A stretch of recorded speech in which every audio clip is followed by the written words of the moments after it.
सातारा फाट्याजवळ भीषण अपघात, अज्ञात ट्रक चालक फरार। नागपूर तुळजापूर महामार्गावरील सातारा फाट्याजवळील टी पॉइंटवर भीषण अपघात घडला। यवतमाळहून अर्नीकडे जात असलेल्या एसटी बस समोर अचानक एका अज्ञात ट्रकने रस्ता अडवल्याने बसची जोरदार धडक झाली।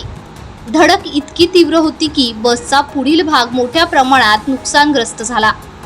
अपघातानंतर संबंधित ट्रक चालक घटनास्थळावरून फरार झाला असून पोलिसांकडून त्याचा शोध सुरू आहे।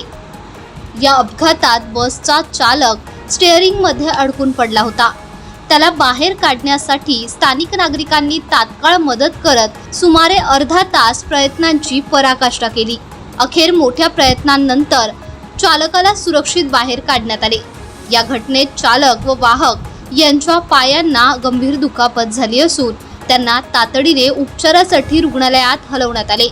दरम्यान बसमधील 4 ते 5 प्रवासी किरकोळ जखमी झाले असून त्यांच्यावरही प्राथमिक उपचार करण्यात आले आहेत।